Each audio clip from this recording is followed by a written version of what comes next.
पहला शमूएल अध्याय 17। गोलियत की समस्त इज़राइल को चुनौती। अब पलिश्तियों ने युद्ध के लिए अपनी सेनाओं को इकट्ठा किया और यहूदा देश के सोकों में एक साथ होकर सोको और अजेका के बीच एपेसदम्मीम में डेरे डाले।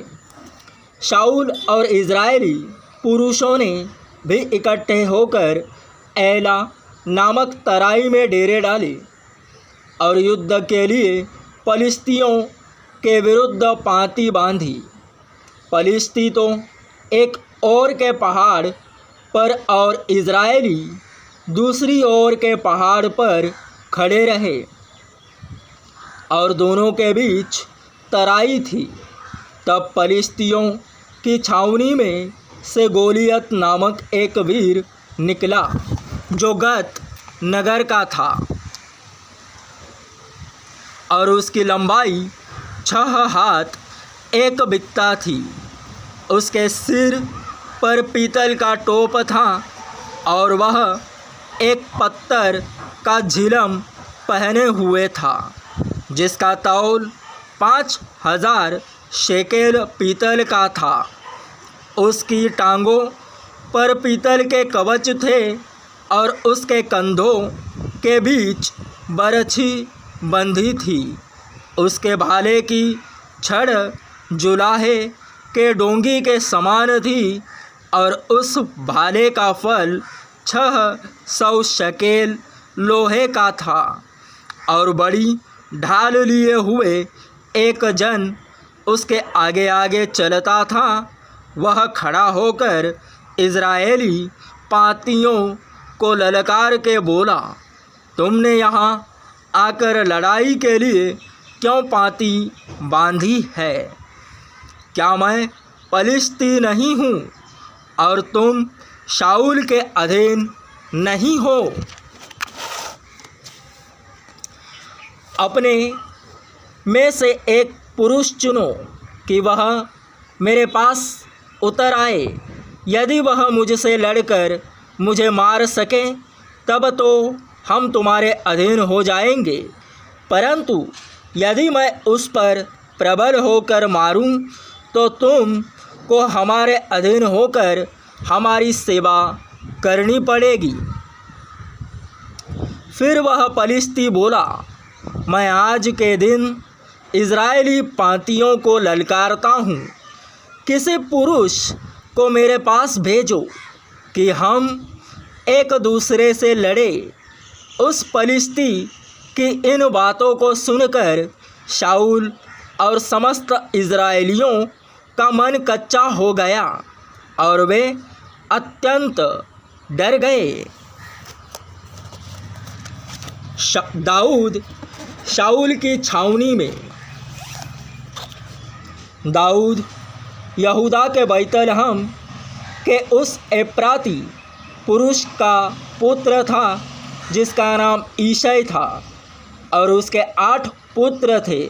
और वह पुरुष शाऊल के दिनों में बूढ़ा और निर्बल हो गया था। ईशै के 3 बड़े पुत्र शाऊल के पीछे होकर लड़ने को गए थे और उसके 3 पुत्रों के नाम जो लड़ने को गए थे ये थे, अर्थात ज्येष्ठ का नाम एलियाब, दूसरे का नाम अमीनादाब और तीसरे का नाम शम्मा था। सबसे छोटा दाऊद था और तीनों बड़े पुत्र शाऊल के पीछे होकर गए थे। और दाऊद बैतलहम में अपने पिता की भेड़ बकरियां चराने को शाऊल के पास से आया जाया करता था। वह पलिश्ती तो 40 दिन तक सवेरे और सांझ को निकट जाकर खड़ा हुआ करता था। ईशै ने अपने पुत्र दाऊद से कहा, यह एपा भर भुना हुआ अनाज और ये 10 रोटियां लेकर छावनी में अपने भाइयों के पास दौड़ जा।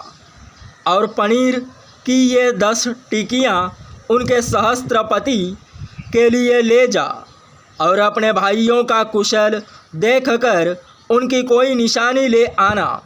शाऊल और तेरे भाई और समस्त इज़राइली पुरुष एला नामक तराई में पलिश्तियों से लड़ रहे हैं। अतः दाऊद सवेरे उठ भेड़ बकरियों को किसी रखवाले के हाथ में छोड़कर ईशै की आज्ञा के अनुसार उन वस्तुओं को लेकर चला। और जब सेना रणभूमि को जा रही और संग्राम के लिए ललकार रही थी, उसी समय वह गाड़ियों के पड़ाव पर पहुंचा।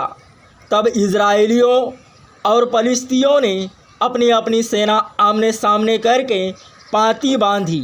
दाऊद अपनी सामग्री सामान के रखवाले के हाथ में छोड़कर रणभूमि को दौड़ा और अपने भाइयों के पास जाकर उनका कुशल क्षेम पूछा। वह उनके साथ बातें कर ही रहा था कि पलिश्तियों की पाँतियों में से वह वीर अर्थात गतवासी गोलियत नामक वह पलिश्ती योद्धा चढ़ आया और पहले की सी बातें कहने लगा। और दाऊद ने उन्हें सुना। उस पुरुष को देखकर सब इज़राइली अत्यंत भय खाकर उसके सामने से भागे। फिर इज़राइली पुरुष कहने लगे, क्या तुमने उस पुरुष को देखा है जो चढ़ा आ रहा है? निश्चय वह इज़राइलियों को ललकारने को चढ़ा आता है, और जो कोई उसे मार डालेगा उसको राजा बहुत धन देगा और अपनी बेटी का विवाह उससे कर देगा और उसके पिता के घराने को इज़राइल में स्वतंत्र कर देगा। तब दाऊद ने उन पुरुषों से जो उसके आसपास खड़े थे पूछा, जो उस पलिश्ती को मार के इज़राइलियों की नामधराई दूर करेगा, उसके लिए क्या किया जाएगा? वह खतना रहित पलिश्ती क्या है कि जीवित परमेश्वर की सेना को ललकारे? तब लोगों ने उससे वही बातें कहीं, अर्थात यह कि जो कोई उसे मारेगा उससे ऐसा किया जाएगा।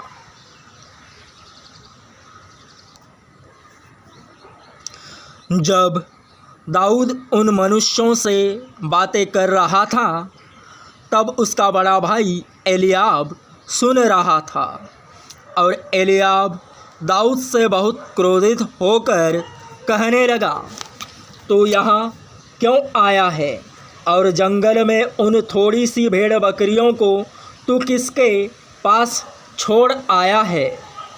तेरा अभिमान, तेरे मन की बुराई मुझे मालूम है।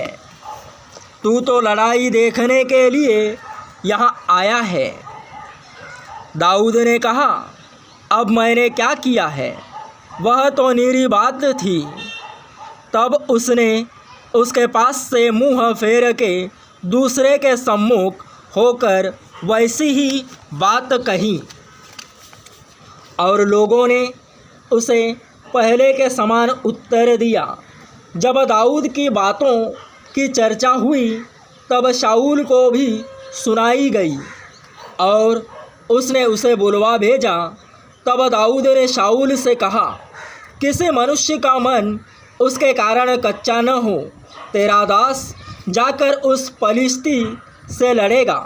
शाऊल ने दाऊद से कहा, तू जाकर उस पलिश्ती के विरुद्ध युद्ध नहीं कर सकता, क्योंकि तू तो लड़का ही है और वह लड़कपन ही से योद्धा है। दाऊद ने शाऊल से कहा, तेरा दास अपने पिता की भेड़ बकरियां चराता था, और जब कोई सिंह या भालू झुंड में से मेमना उठा ले जाता, तब मैं उसका पीछा करके उसे मारता और मेमने को उसके मुंह से छुड़ा लेता। और जब वह मुझ पर हमला करता, तब मैं उसके केश को पकड़कर उसे मार डालता था। तेरे दास ने सिंह और भालू दोनों को मारा है, और वह खतना रहित पलिश्ती उनके समान हो जाएगा, क्योंकि उसने जीवित परमेश्वर की सेना को ललकारा है। फिर दाऊद ने कहा, यहोवा जिसने मुझे सिंह और भालू दोनों के पंजे से बचाया है, वह मुझे उस पलिश्ती के हाथ से भी बचाएगा। शाऊल ने दाऊद से कहा, जा, यहोवा तेरे साथ रहे। तब शाऊल ने अपने वस्त्र दाऊद को पहनाए और पीतल का टोप उसके सिर पर रख दिया और झिलम उसको पहनाया। तब दाऊद ने उसकी तलवार वस्त्र के ऊपर कसी और चलने का यत्न किया। उसने तो उनको न परखा था, इसलिए दाऊद ने शाऊल से कहा, इन्हें पहने हुए मुझसे चला नहीं जाता, क्योंकि मैंने इन्हें नहीं परखा है। और दाऊद ने उन्हें उतार दिया। तब उसने अपनी लाठी हाथ में ली और नाले में से 5 चिकने पत्थर छांटकर अपनी चरवाही की थैली अर्थात अपने झोले में रखे। अपना गोफन हाथ में लेकर पलिश्ती के निकट गया। दाऊद ने गोलियत को मारा। पलिश्ती चलते चलते दाऊद के निकट पहुँचने लगा, और जो जन उसकी बड़ी ढाल लिए था वह उसके आगे आगे चला। जब पलिश्ती ने दृष्टि करके दाऊद को देखा, तब उसे तुच्छ जाना, क्योंकि वह लड़का ही था और उसके मुख पर लाली झलकती थी और वह सुंदर था। तब पलिश्ती ने दाऊद से कहा, क्या मैं कुत्ता हूँ कि तू लाठी लेकर मेरे पास आता है? तब पलिश्ती अपने देवताओं के नाम लेकर दाऊद को कोसने लगे। फिर पलिश्ती ने दाऊद से कहा, मेरे पास आ, मैं तेरा मांस आकाश के पक्षियों और वन पशुओं को दे दूंगा। दाऊद ने पलिश्ती से कहा, तू तो तलवार और भाला और सांग लिए हुए मेरे पास आता है, परंतु मैं सेनाओं के यहोवा के नाम से तेरे पास आता हूँ, जो इज़राइली सेना का परमेश्वर है, और उसी को तूने ललकारा है। आज के दिन यहोवा तुझको मेरे हाथ में कर देगा, और मैं तुझको मारूंगा और तेरा सिर तेरे धड़ से अलग करूंगा। और मैं आज के दिन पलिश्ती सेना के शव आकाश के पक्षियों और पृथ्वी के जीव जंतुओं को दे दूंगा। तब समस्त पृथ्वी के लोग जान लेंगे कि इज़राइल में एक परमेश्वर है, और यह समस्त मंडली जान लेगी कि यहोवा तलवार या भाले के द्वारा जयवंत नहीं करता, इसलिए कि संग्राम तो यहोवा का है और वही तुम्हें हमारे हाथ में कर देगा। जब पलिश्ती उठकर दाऊद का सामना करने के लिए निकट आया, तब दाऊद सेना की और पलिश्ती का सामना करने के लिए फुर्ती से दौड़ा। फिर दाऊद ने अपनी थैली में हाथ डालकर उसमें एक पत्थर निकाला और उसे गोफन में रखकर पलिश्ती के माथे पर ऐसा मारा कि पत्थर उसके माथे के भीतर घुस गया और वह भूमि पर मुंह के बल गिर पड़ा। यो दाऊद ने पलिश्ती पर गोफर और एक ही पत्थर के द्वारा प्रबल होकर उसे मार डाला, परंतु दाऊद के हाथ में तलवार न थी। तब दाऊद दौड़कर पलिश्ती के ऊपर खड़ा हो गया और उसकी तलवार पकड़कर म्यान से खींची और उसको घात किया और उसका सिर उसी तलवार से काट डाला। यह देखकर कि हमारा वीर मर गया, पलिश्ती भाग गए। इस पर इज़राइली और यहूदी पुरुष ललकार उठे और गत और एक्रोन के फाटकों तक पलिश्तियों का पीछा करते गए और घायल पलिश्ती शारेम के मार्ग में और गत और एक्रोन तक गिरते गए। तब इज़राइली पलिश्तियों का पीछा छोड़कर लौट आए और उनके डेरों को लूट लिया। और दाऊद पलिश्ती का सिर यरूशलेम में ले गया और उसके हथियार अपने डेरे में रख दिए। दाऊद का शाऊल के सामने लाया जाना। जब शाऊल ने दाऊद को उस पलिश्ती का सामना करने के लिए जाते देखा, तब उसने अपने सेनापति अब्नेर से पूछा, हे अब्नेर, वह जवान किसका पुत्र है? अब्नेर ने कहा, हे राजा, तेरे जीवन की शपथ, मैं नहीं जानता। राजा ने कहा, तू पूछ ले कि वह जवान किसका पुत्र है। जब राज दाऊद पलिश्ती को मार कर लौटा, तब अब्नेर ने उसे पलिश्ती का सिर हाथ में लिए हुए शाऊल के सामने पहुंचाया। शाऊल ने उससे पूछा, हे जवान, तू किसका पुत्र है? दाऊद ने कहा, मैं तो तेरे दास बैतलहम वासी ईशै का पुत्र हूँ।